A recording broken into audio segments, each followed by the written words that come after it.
ಎಲ್ಲರಿಗೂ ನಮಸ್ಕಾರ. ರಂಜಿತಾ ಕೋಡಿಬೆಟ್ಟು ಚಾನಲ್ಗೆ ಸ್ವಾಗತ. ಇವತ್ತು ನಾವಿಲ್ಲಿ ಕಾಯಿ ಕಡುಬು ಅಥವಾ ಸಿಹಿ ಕಡುಬು ಹೇಗೆ ಮಾಡೋದು ಅಂತ ನೋಡೋಣ.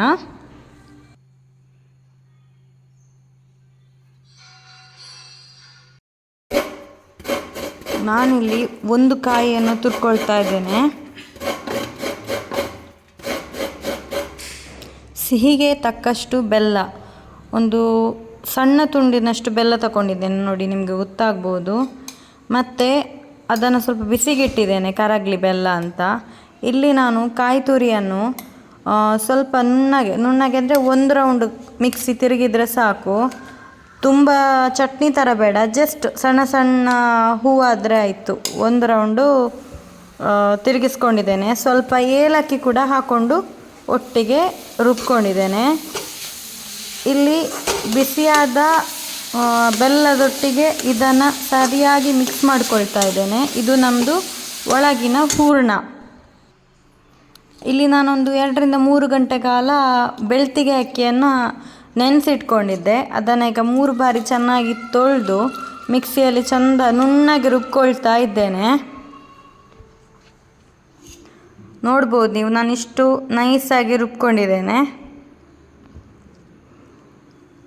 ನೀವು ಉಂಡೆ ಕಡುಬು ಅಥವಾ ಒತ್ತು ಶಾವಿಗೆಗೆ ಹೇಗೆ ರುಬ್ಕೊಳ್ತೀರಿ ಅದೇ ರೀತಿ ರುಬ್ಕೊಂಡು ಚೆಂದ ಮಾಡಿ ಬೇಯಿಸ್ಕೊಳ್ಳಿಕ್ಕಿದೆ. ಇಲ್ಲಿ ಹೂರಣ ಮಾಡಿ ನಾನು ಬೇರೆ ಪಾತ್ರೆಗೆ ಹಾಕ್ಕೊಂಡಿಟ್ಟಿದ್ದೇನೆ. ಈಗ ಇಲ್ಲಿ ನಾವು ಒತ್ತು ಶಾವಿಗೆ ಮಾಡುವ ರೀತಿಯಲ್ಲಿ ಹಿಟ್ಟನ್ನು ರೆಡಿ ಮಾಡಿಕೊಳ್ಬೇಕು. ಅದರಲ್ಲಿಯೂ ಹಾಗೆ ಅಕ್ಕಿ ನೆನೆಸಿ ಈ ರೀತಿ ನೈಸಾಗಿ ರುಬ್ಕೊಂಡು ಬೇರೆ ಬಾಣಲೆಗೆ ಹಾಕ್ಕೊಂಡು ಚೆಂದ ಮಾಡಿ ಅಕ್ಕಿ ಹಿಟ್ಟು ಗಟ್ಟಿಯಾಗೋ ರೀತಿಯಲ್ಲಿ ಬೇಯಿಸ್ಕೊಳ್ತಾರೆ. ಇಲ್ಲೂ ಹಾಗೆ ನಾನೊಂದು 2 ಲೋಟ ನೀರು ಸೇರಿಸ್ಬಿಟ್ಟು ಚೆಂದ ಮಾಡಿ ಬೇಯಿಸ್ಕೊಳ್ತಾ ಇದ್ದೇನೆ. ನೀರು ಹೆಚ್ಚಾದರೂ ಪರವಾಗಿಲ್ಲ, ಹೀಗೆ ಅದನ್ನು ಬೇಯುವಾಗ ಅಕ್ಕಿ ಹಿಟ್ಟು ಗಟ್ಟಿಯಾಗತ್ತೆ.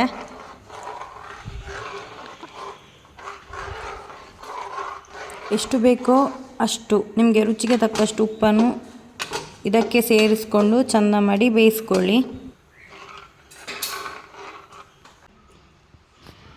ಇಲ್ಲಿ ನೋಡಿ ಎಷ್ಟು ಗಟ್ಟಿ ಬಂದಿದೆ. ಇದೊಂಚೂರು 1-2 ನಿಮಿಷ ಆರಲಿಕ್ಕೆ ಬಿಡ್ತಾ ಇದ್ದೇನೆ. ಸ್ವಲ್ಪ ಆರಿದ ಮೇಲೆ ಉಂಡೆ ಕಟ್ಟಿ ಸಿಹಿ ಕಡುಬು ಅಥವಾ ಕಾಯಿ ಕಡುಬು ಹೇಗೆ ಮಾಡೋದು ಅಂತ ನೋಡೋಣ. ಇಲ್ಲಿ ನೋಡಿ ನಾನು ಒಂದೊಂದೇ ಉಂಡೆ ರೆಡಿ ಮಾಡ್ಕೊಳ್ತಾ ಇದ್ದೇನೆ. ಇಷ್ಟು ಉಂಡೆ ಮಾಡಿಟ್ಕೊಂಡೆ. ಈಗ